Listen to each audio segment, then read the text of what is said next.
Birth certificate. Oh, you're filming me again. 1948.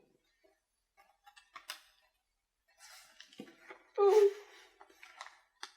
A wedding corsage. Doesn't even sound right. Mark Jeffrey. Sunday the 15th of November. Huh. It was 7:14.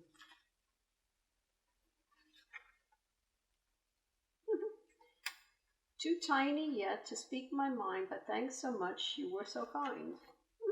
Thank you notes. This is all.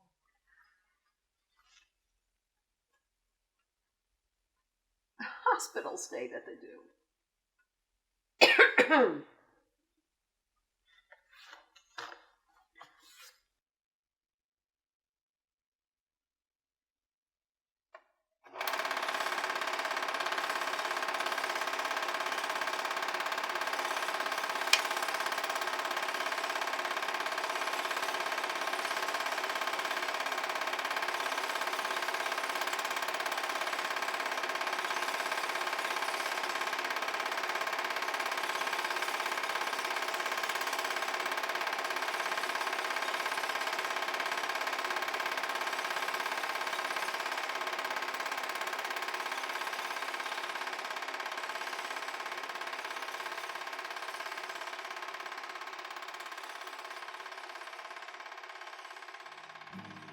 When I was younger, we used to go away a lot. We went to Lake George, went to Florida quite a few times. Then we started, when I was 10 years old, we started going on airplane trips. We went to Italy, France, and England. What else? The islands continuously. We just seemed like we were always busy.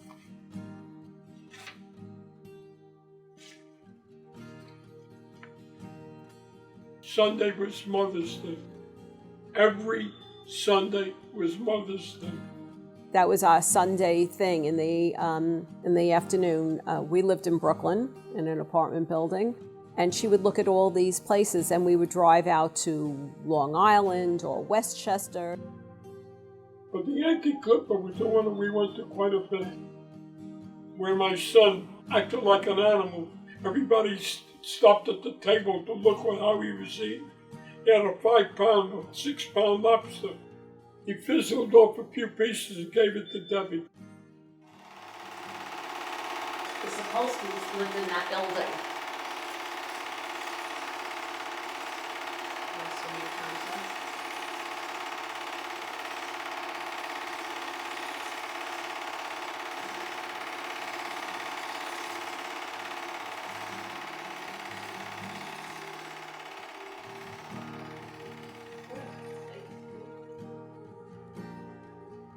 So now we're getting older. Moved to Seaview Avenue in Brooklyn, Canarsie.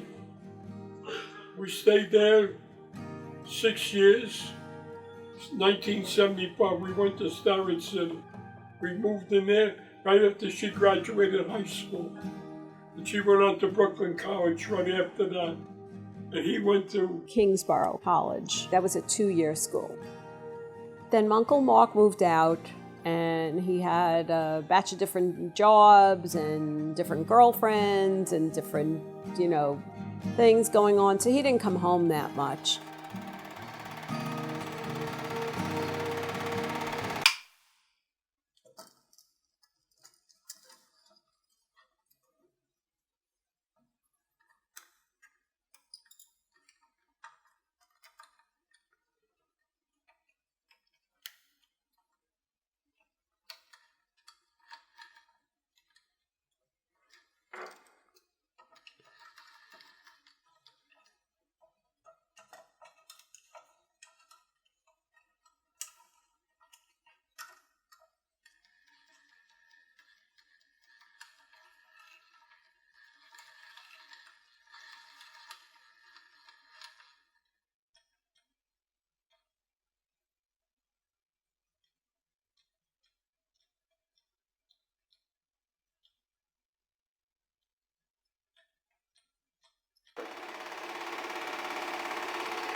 Grandpa's thing over the years was Friday nights he played cards.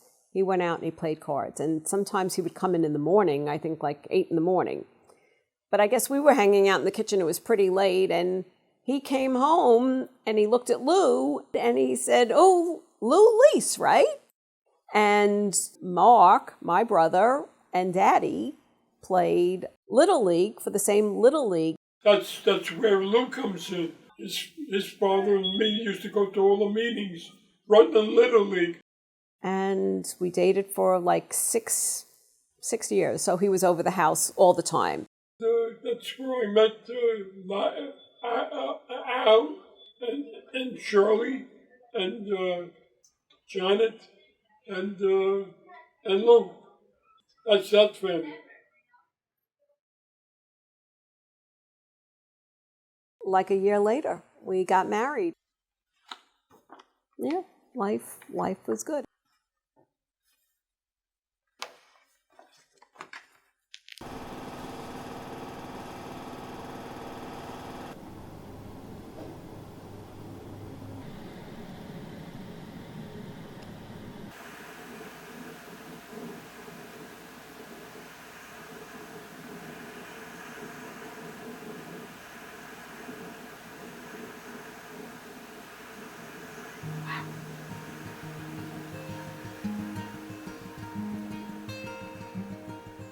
Your brother, he was the first grandchild for both sets of grandparents, on Daddy's side and my side, the parents. So you can only imagine how ecstatic they were.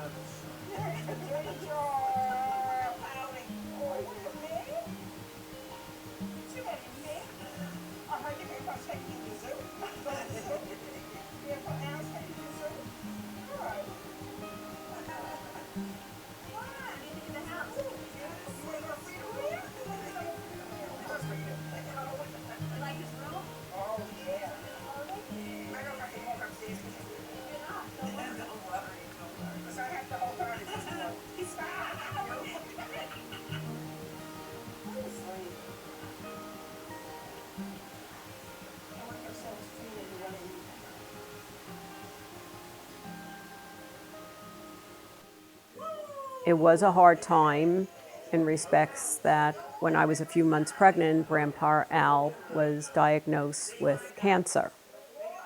So, you know, that was hard. The first baby. I remember him sitting in the living room holding him. And when we had the circumcision in the house. But otherwise it was, you know, such an exciting and happy time. The family just wanted to be here all the time. I would say that every weekend the 4 grandparents were here. And we have a lot of pictures and videos to attest to that. Debbie was like a crime photographer. She always took pictures. As it got closer to Jeremy's 1-year birthday and we were trying to plan that, Grandpa wasn't doing that well and he was going to need another surgery. And so we postponed Jeremy's 1-year birthday party. We canceled it and rescheduled it because we wanted him to be at the party. By that time, he really wasn't doing that well and he had really lost a lot of weight, and my parents would go pick up Grandpa Al and Grandma Shirley and bring them out here. I took her from Brooklyn and we would come up to see you people all the time, spend the weekend up there. And then I guess by September, Grandpa passed away.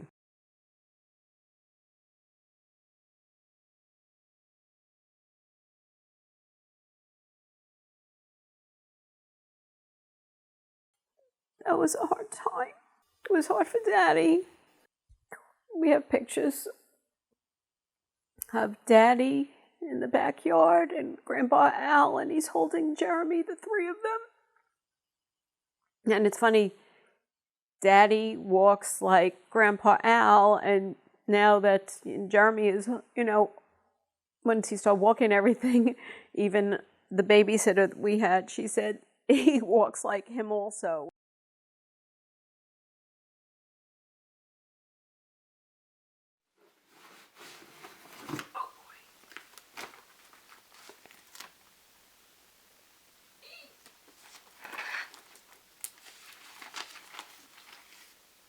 A few years went by, family still came, and then it was time. It was a long time in between, but then all of a sudden, I was pregnant again. And Grandma and Grandpa still came out a lot. Then we were swimming with you. At least I did. Every couple weeks, Grandma with her deliveries, that was her big thing. She always used to like to buy and fill up our garage, even though it would upset Daddy. Well, that was like during the week, but we spent weekends, when we had a chance. And if I'm not mistaken, there was one time where Jeremy roomed in with you, and I had his room. We had his room. I remember that. It was almost like an excuse. I think they used to just like to come out to see you guys. Yeah, those were the good old days. And Uncle Mark and what was to become Aunt Sherry, his future wife, and then his ex-wife, they would come. So he left us, he got married, and he left us. He got married, screwed up, and he screwed up. And he blamed the whole neighborhood for his troubles. His mother and father and his sister. Your mother and Mark were like this, just like you are with Jeremy. I can't picture it any different. That's how close they were.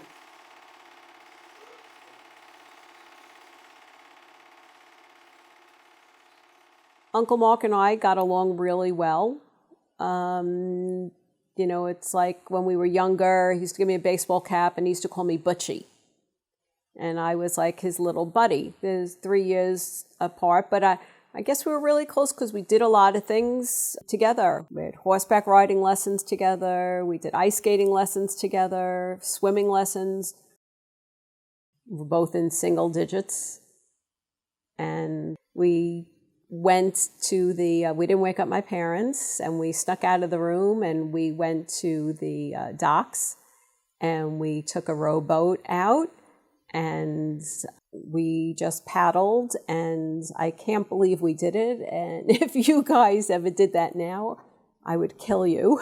When we got back, they were like hailing us in, and there were a lot of people standing there. And I mean, thank God. I said, we could have just fallen overboard, or we knew how to swim, I guess, at that point. But I guess it could have been really scary, but it was, I guess, kind of fun.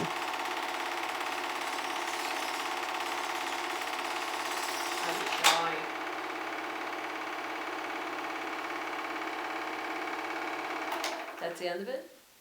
But look, he bombed out, and that's the way it's going to be. It's not going to change, even though we thought that the phone calls that I was getting, the dummy ones, as soon as I got on, he would hang up. That means he was trying to find out if we're still alive. You know what I mean? And that's about it.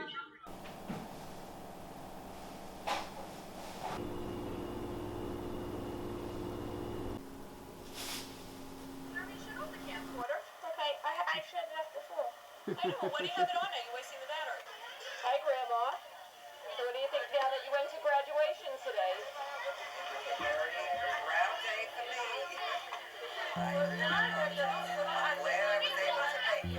make it. I know about high school, but... Will you come back for Alexander's graduation also? Absolutely. My pleasure. Okay. Bye. Bye. And then, I guess a little before, a year or so before Jeremy's bar mitzvah, Grandma Shirley got sick. So, I mean, she had some surgery and seemed like she was doing better, and she was at Jeremy's bar mitzvah, which was great. Grandma Shirley lives far from us, and the trip to her house is not so great. But getting there and being with her makes it worth the wait. Other times she'll take a bus and a train to get to our house and visit some more. I like when she sleeps over, if only she didn't snore. Grandma, I love you. You're the best that can be. I need you now to light this candle number 3.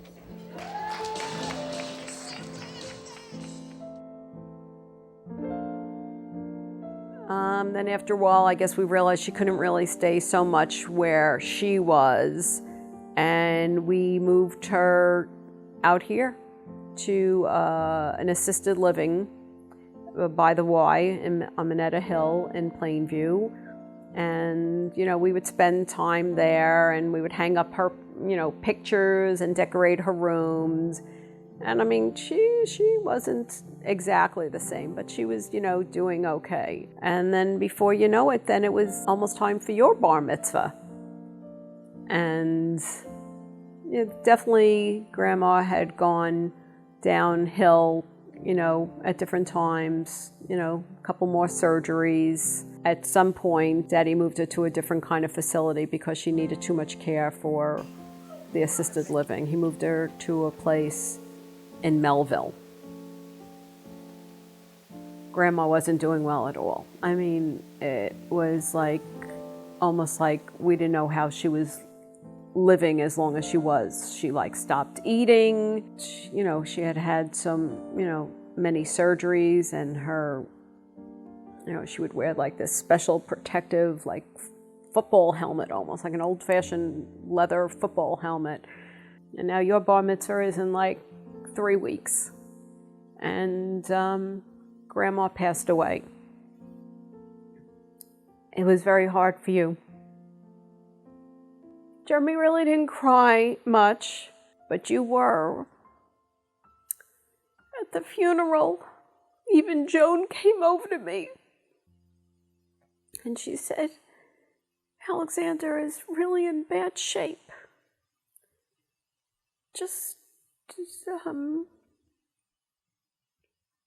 You're like me.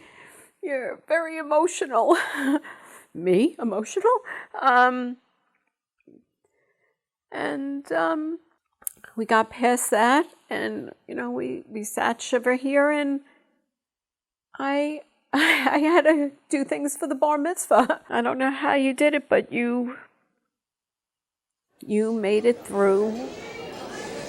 This first candle is in memory of my Grandpa Al, who unfortunately I never met. But from all the pictures and stories that I've been told, he is someone I'll never forget. I also light this candle in honor of my Grandma Shirley. I love you and will cherish your memory forever.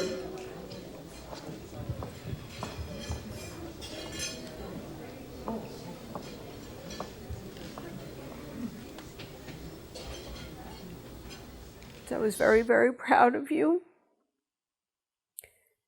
And it came your bar mitzvah, and we had a great day, except I guess that was when I realized that something was not right with Grandma Gertie.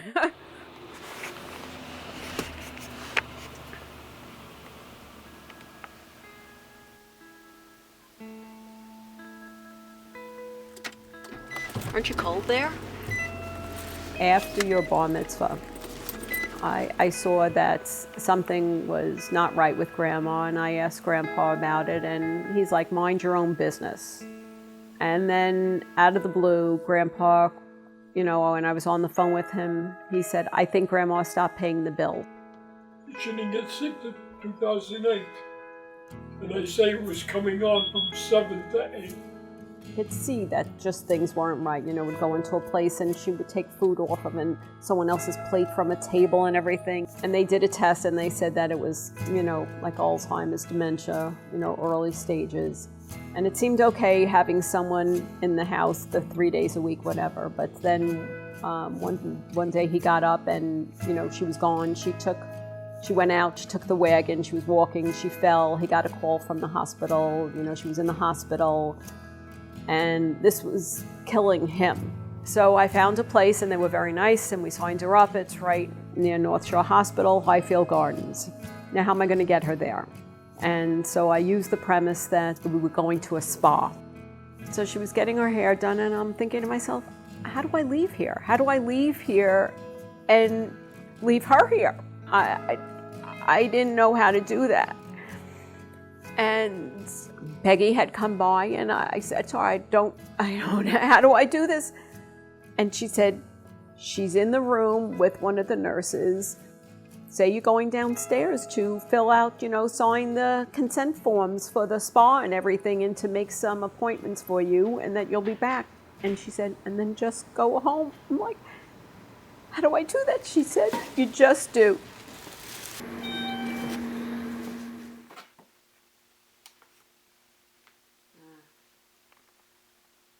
All of a sudden, a year goes by, 2 years, 3 years, 4 years, 5 years, and now Grandpa is, not doing as well. His eyes are getting worse. He's slowing down. He's getting older, and he's not as stable, walking. And I wonder how long this is going to be. I get up at 8:30, go back in the bathroom, do what I have to do, come in and have brunch. I ate 2 meals a day, a healthy brunch, and whatever I could cook up for dinner. I handle myself. This past year, we were in California, the family, for Lindsay's wedding, and, I get a call that he had the alert button, and that he had pressed it, and they were calling to tell me that they were on the way to his house.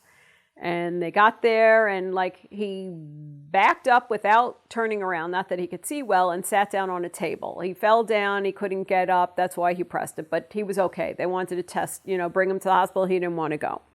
That next weekend, they called me again. Before I was going into the picture there, I didn't have the walker was on the side, and I twirled, and I went right where I sit. In there, I went between the chair and where the air conditioner is, up against there, my whole body on this shoulder. Thank God, it could have been a lot worse. I could have had head damage. Thank God. I said to him right there and then in the hospital, I said, that's it. I can't do this anymore, and neither can you. I said, I can't keep running back and forth like this and getting these calls. And I said, the next call is going to be that you fell and you hit your head and that you're dead. I can't do this anymore. You can't be in that apartment alone. And then I went to Highfield Gardens, and I talked to the ladies again in the office, who are so sweet. And Peggy said, you're like family. Your mom has been here for 6 years already. And your dad will come here too. Grandma had a lot of things engraved, like awards. You saw all these things.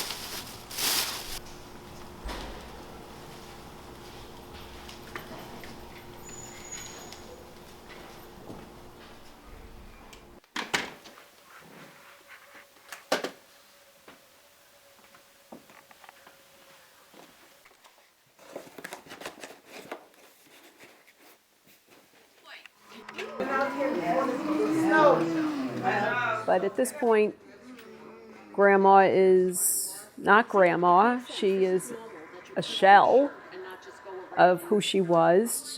She doesn't speak. She makes noises. And he can't see. So you got some couple there, that put them together, and he would rub her arm, and she makes noises and doesn't know who will, what it is. And my Uncle Martin. Just stay around with me, baby. We're going to go together. He knows that's what it is, and he lives for having his radio on and listening to Mike Francesa, and having a treat of a piece of cake or a bagel and cream cheese that you'll bring. And he loves the calls, and he loves the visits, because we're all he has. And seeing Mommy, he talks to her as if she really, Gertie, it's your husband, Bert.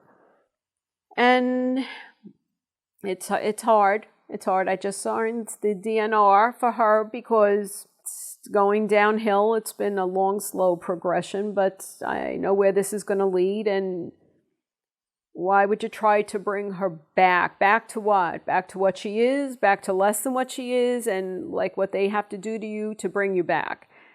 This is what's going to happen. It's going to get, slow, and then goodbye, baby. That's what it is. And, people say, oh, you're so good. You've taken care of them for so long. What are you supposed to do? They're your parents. And that's what life is, babe. That's why I want to see you as often as I can. I want to talk to you as often as I can. I like to be around to see that you do well. You do well, Jeremy do well, and Dad and Mommy to be healthy. That's all I can ask for. This is it. This is all I got left in life is my four people. You hear what I'm saying? Every word. Fine.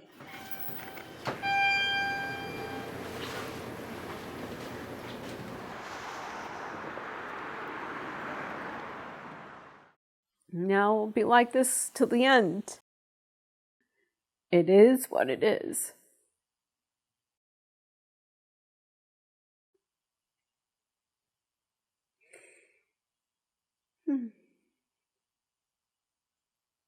Is that what you wanted?